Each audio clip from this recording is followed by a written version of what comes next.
Oi pessoal, que a paz de Deus encontre morada no seu coração já no comecinho desse vídeo. Vamos para mais um devocional da semana, que sua semana seja cheia da presença de Deus, cheia da graça do Espírito Santo.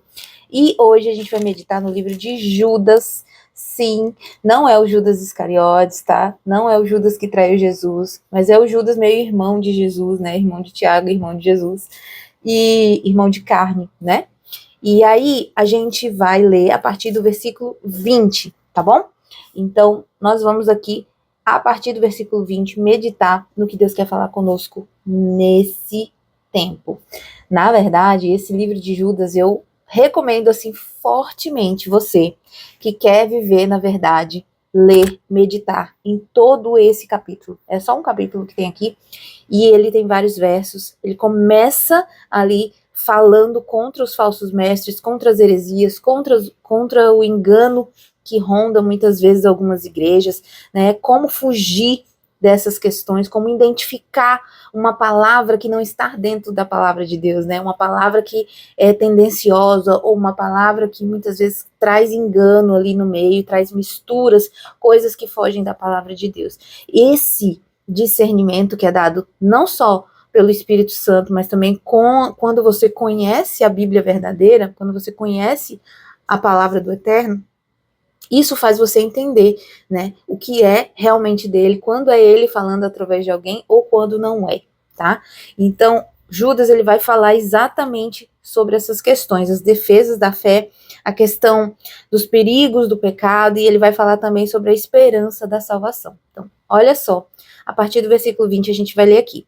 Ele diz assim: mas vós, amados, edificando-vos a vós mesmos sobre a vossa santíssima fé, orando no Espírito Santo, conservai-vos a vós mesmos no amor de Deus, esperando a misericórdia do nosso Senhor Jesus Cristo para a vida eterna. E apiedai-vos de alguns, usando de discernimento, e salvar alguns com temor, arrebatando-os do fogo, odiando até a túnica manchada de carne. Ora, aquele que é poderoso para vos guardar de tropeçar e apresentar-vos irrepreensíveis com alegria perante a sua glória, ao único Deus sábio, Salvador nosso, seja a glória, a majestade, o domínio e o poder, agora e para todo sempre. Amém. Olha que texto maravilhoso, né? E aqui nesse texto a gente vai aprender sobre vários aspectos da nossa fé. Como a gente fortalece a nossa fé, como a gente edifica a nossa própria vida, né? Como a gente edifica a nossa fé. Ele começa dizendo o seguinte: mas vós, amados, edificando-vos a vós mesmos. Olha só que interessante isso. Ele não está dizendo, vós, amados, busquem fulano para ser edificados. Vós, amados, escute fulano para ser edificado. Você pode? Claro que pode, né? Tanto é que a gente faz isso. Eu estou trazendo devocional para você. Mas a responsabilidade principal de edificação própria, de edificação da nossa fé, é nossa. Então ele diz: vós, amados, edificando-vos a vós mesmos sobre a vossa santíssima fé. Como que eu faço isso? Orando no Espírito Santo. Vocês vão conservar a vós mesmos no amor de Deus e esperando a misericórdia do nosso Senhor Jesus para a vida eterna. Uma das chaves da edificação pessoal é a oração no Espírito Santo. E eu acredito profundamente que Judas ele não está falando de uma oração normal. Ele está falando de uma oração espiritual, tanto é que ele é bem específico quando ele diz orando, edificando-vos na vossa santíssima fé, orando no Espírito. Lá no livro de 1 Coríntios, o apóstolo Paulo ele vai falar um pouco sobre isso, né? Quando ele fala dos dons, ele fala do falar em línguas. Ele diz que a nossa oração em línguas, ela é para edificação pessoal, né? Então, quando você ora em línguas, você está sendo edificado. E o apóstolo Paulo, inclusive, ele fala que nós somos edifício de Deus. Nós estamos sendo construídos, nós somos templo e morada do Espírito Santo de Deus, nessa simbologia de sermos um edifício, né? Então, nós estamos sendo construídos internamente, espiritualmente, a cada momento que nós buscamos ao Senhor, até que Ele venha, né? Quando Ele vier, essa edificação vai ser completa, tanto no corpo, que vai ser glorificado, quanto no espírito que já está sendo edificado. A oração em línguas edifica o seu espírito. Como a gente falou, nós somos edifícios, estamos sendo construídos, e a oração em línguas nos ajuda nisso. Mas também o autor pode estar falando sobre a oração no espírito, no sentido de que orando em todo tempo, né? Ou seja, em todo tempo, onde você estiver, você está orando ali, falando com Deus, mantendo a sua comunhão, está o tempo todo buscando ao Senhor no espírito. Independente do tipo de oração, a oração no espírito é aquela que é conduzida pelo Espírito Santo.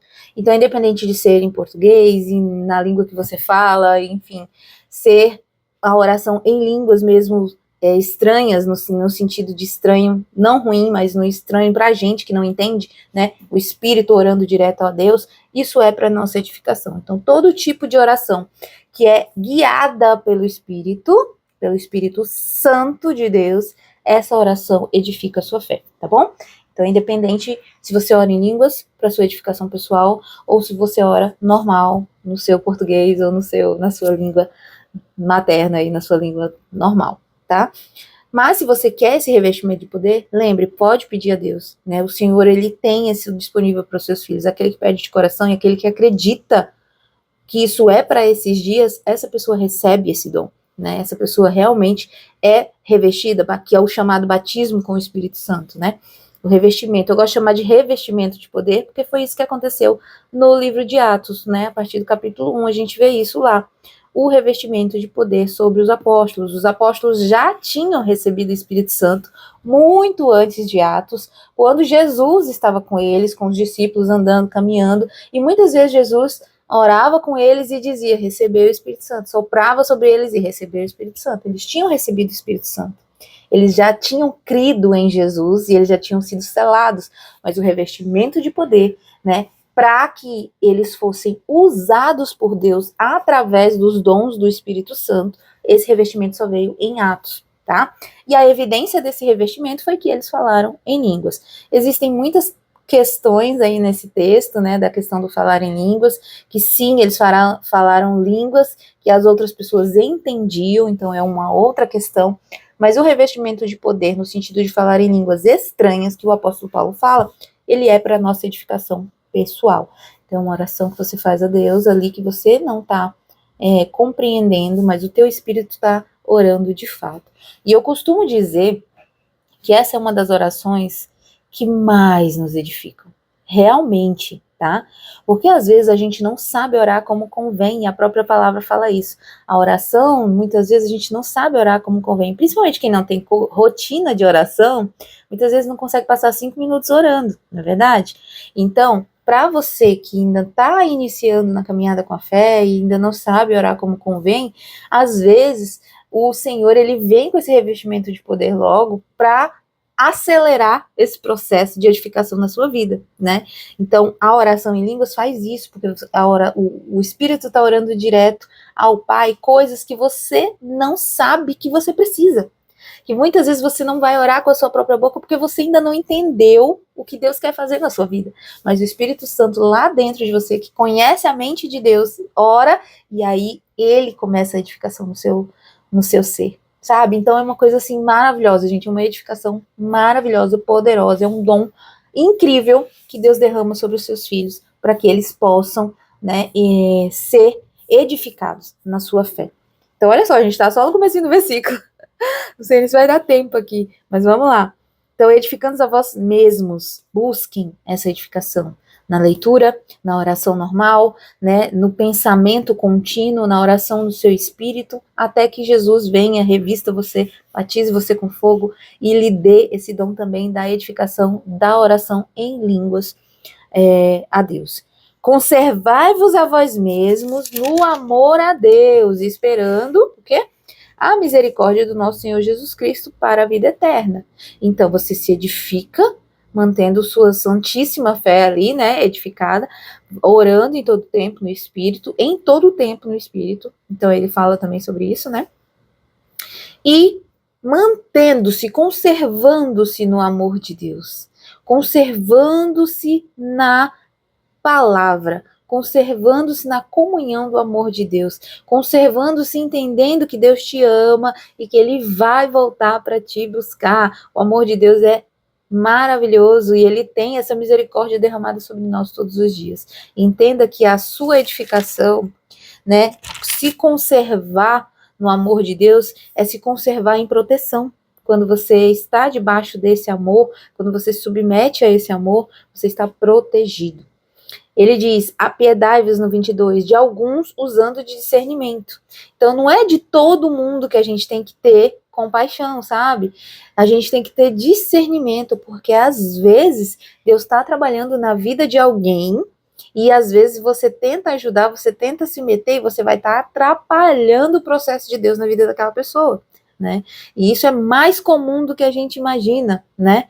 Nós que somos pais, por exemplo, somos mães, muitas vezes a gente não quer ver o filho sofrer, não quer ver o filho errar o caminho, e a gente se preocupa demais, a gente fica lá em cima, cobrando e perguntando. Eu digo isso porque eu sei, tá? Mas às vezes Deus fala assim, deixa comigo, eu tô lá, eu tô cuidando, deixa eu guiar, né? E a gente tem que confiar que muitas vezes não, todas as vezes Deus está no controle, né? Mesmo que a gente fique muitas vezes inquieto, com ansiedade, preocupado, né? Enfim, coisas que acontecem no nosso dia a dia acerca da nossa rotina diária. Mas nós precisamos confiar e usar discernimento de se compadecer de alguns que o Espírito Santo realmente está direcionando para isso. Eu dei o exemplo aqui do filho, claro que a gente vai se compadecer todas as vezes, né? Isso é normal. Mas, por exemplo, pessoas que a gente não tem afinidade, ou que a gente não conhece, e muitas vezes a gente quer até ajudar, né? Mas o Espírito Santo, ele vai e nos dá o discernimento, ó, ajude até aqui. Depois disso aqui, não. Porque eu preciso ver se a pessoa realmente me quer por mim mesmo, não pelo que você está dando, né? Isso acontece muito com questões, por exemplo, de pessoas que têm necessidades. Às vezes elas vão para a igreja, né, em busca de uma cesta básica, em busca de alguma coisa desse tipo, mas elas não mudam a mentalidade delas, elas não mudam a visão delas para aquilo que Deus tem para elas, para o melhor na vida delas, para elas irem atrás, muitas vezes, das coisas que elas precisam, e que Deus pode abrir o caminho, pode abrir a porta para mudança de vida total na vida daquela pessoa. Às vezes aquela pessoa tem uma mente de escassez, ela tem uma mente de pedinte, e ela nunca muda aquilo, né? Então ela vai para um canto, aí pararam de dar ali, ela vai para outro, e vai para outro, e vai para outro, e ela mesmo não muda nunca a mentalidade dela, e não entende que Deus tem o melhor para ela, não para viver sempre pedindo e, né, dependendo das outras pessoas. Esse é um dos exemplos, tá? Mas a gente tem que ter discernimento. Discernimento também para saber quando alguém está realmente arrependido ou não. Se a pessoa se arrependeu, ela abandona o pecado. Se ela não se arrependeu, se ela teve só remorso, ela volta a fazer e volta a fazer e volta a fazer.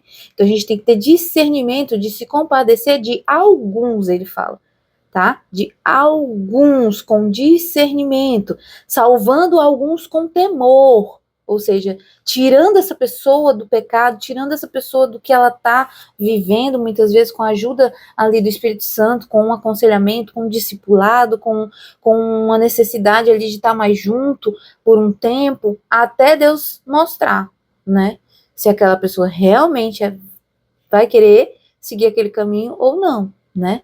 E aí ele fala, salvai alguns com temor, ou seja, tenha temor a Deus, de arrebatar aquelas pessoas do fogo, odiando até a túnica manchada da carne. O que isso quer dizer? Você vai salvar o pecador, não você, né? Você vai apresentar o evangelho ao Salvador, ele vai ser salvo por Jesus, mas você não pode compactuar com o pecado e não pode permitir que essa pessoa continue fazendo o que é errado, achando que é certo. Você tem que orientá-la. Qual é o pior engano desse século? De muitos e muitos ministérios, de muitas e muitas igrejas, irmãos. São pessoas que entregam a vida para Jesus e acham que não precisa mudar no seu casamento, acham que não precisa mudar nas suas finanças, acham que não precisa mudar na sua área íntima, né? Que não precisa abandonar pecados, que não precisa, enfim, fazer um processo de limpeza e de santificação na sua vida. Elas continuam vivendo da mesma maneira. Então, óbvio que cada um, existe ali um processo, mas aquele que verdadeiramente segue a Cristo, aquele que realmente entregou a sua vida a Cristo, você vai notar a transformação na vida dele em pouco tempo. né? Ele vai frutificar em pouco tempo, né? E rapidamente o pecado, as coisas que a pessoa fazia vão começar a incomodar ele e ele não vai mais querer fazer aquilo ali, né? Então, a sua maneira de falar muda, a sua maneira de se vestir muda, a sua maneira de receber as coisas muda, né? Então, sem mudança não existe. Não existe evangelho, né? O evangelho é mudança. O evangelho é metanoia, é mudança de mente, é mudança de atitude, é mudança de tudo. É mudança de rota total, né? Então, algumas pessoas, sim, a gente pode ir lá tentar ajudar, arrebatando ela do fogo, mas odiando o pecado, né? Odiando o pecado, não a pessoa. A gente ama o pecador, mas odeia o pecado. Ajudar aquela pessoa a sair daquilo que ela fazia antes. Esse é o verdadeiro evangelho, tá? E aí no versículo 24, 25, ele vai dizer: ora, aquele que é poderoso para vos guardar de tropeçar, olha só, a Bíblia diz que ele é poderoso para nos guardar de tropeçar. Em outras passagens, a palavra vai dizer que nós não passamos por nenhuma tentação que não seja humana, mas Deus nos dá sempre um escape para que nós possamos suportar. Então, quando nós sabemos que a nossa carne é fraca, nosso espírito é pronto. O que a gente tem que fazer? Seguir o espírito. Não é a desculpa, minha carne é fraca, eu caí, eu fiz de novo. Não, o espírito está pronto. Se você se fortalecer no espírito, você vai subjugar a sua carne. O apóstolo Paulo falava o quê? Que ele esmurrava a sua carne, sabe? Não no sentido literal, né? Ou talvez, em alguns momentos, não sei. Não sei se você já passou por algum processo onde você vivia uma vida muito, muito, muito pecaminosa e teve momentos que você fez como o apóstolo Paulo: por que eu continuo caindo nisso? Por que eu não consigo me livrar disso, né? Mas o Espírito Santo teve misericórdia, foi tratando com você. Eu sou uma. Que Deus me livrou de tantas mazelas, gente. Tantas mazelas. Nossa, quando eu olho para trás, eu vejo: Deus, muito obrigada, porque o Senhor não desistiu de mim. Não desistiu de mim, sabe? E hoje eu posso dizer que eu tenho uma mente santificada, eu tenho um corpo santificado, eu tenho um casamento abençoado, eu tenho um trabalho, né, próspero, todas as áreas da minha vida ministerialmente, né, Deus tem me usado. Por quê? Porque são processos que a gente passa. Quando a gente verdadeiramente entrega a nossa vida a Jesus, existe mudança, tá? E Ele é poderoso para não nos deixar tropeçar. Não quer dizer que você vai deixar de pecar para sempre, só quando Jesus vier, né? Quando o seu corpo for glorificado.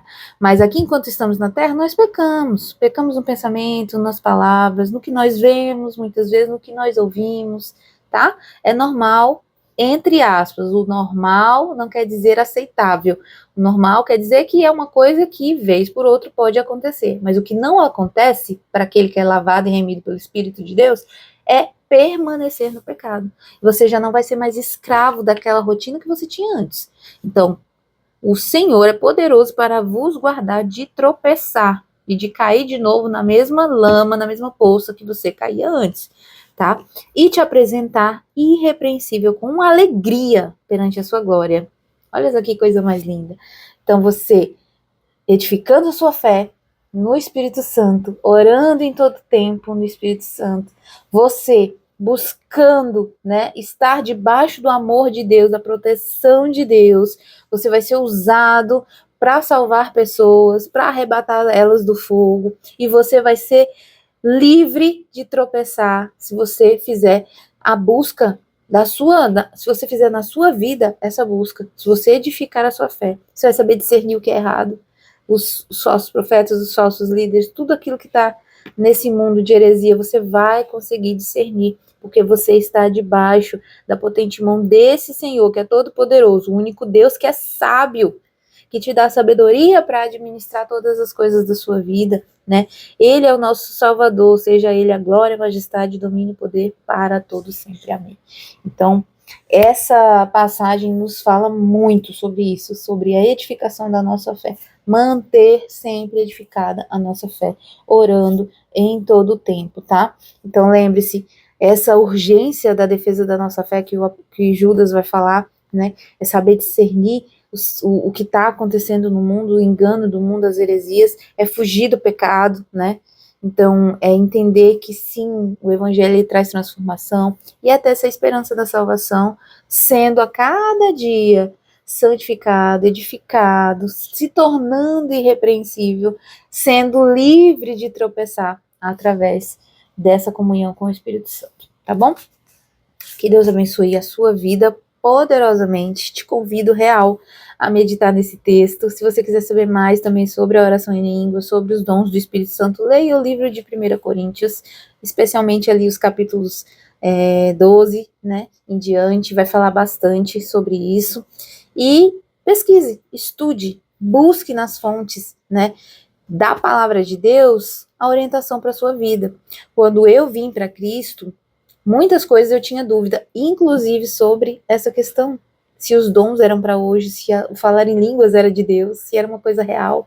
Hoje a gente vê muita palhaçada aí na internet, né? E a gente viu, inclusive, esse ano já o The King no Power, não sei mais o que, né? Coisas que a gente notoriamente vê que não são o real falar em línguas, né? Porque o falar em línguas a gente não entende, ali é um inglês que a gente tá entendendo meio distorcido, né?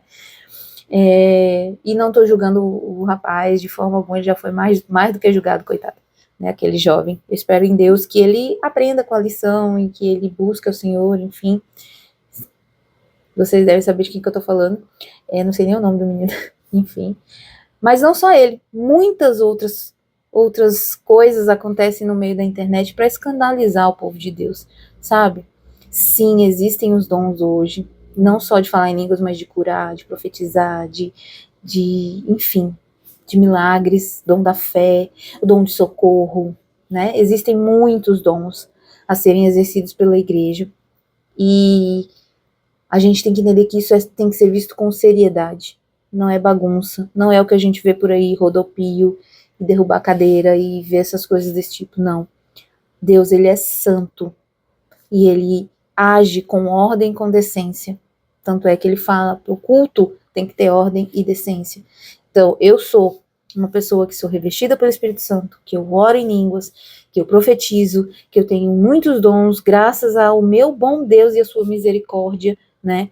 Mas tudo isso é usado com ordem, com decência para edificação do corpo de Cristo e para a minha própria edificação. Então a gente tem que ter zelo pelos dons, cuidado com os dons, porque é uma dádiva, é um presente de Deus, tá?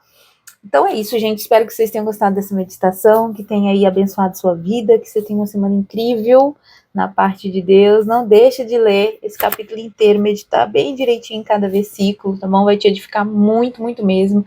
Principalmente vai te dar discernimento para discernir todos os enganos que você vê por aí, tá bom? Então um beijo, fiquem com Deus e até o próximo vídeo. Tchau, tchau.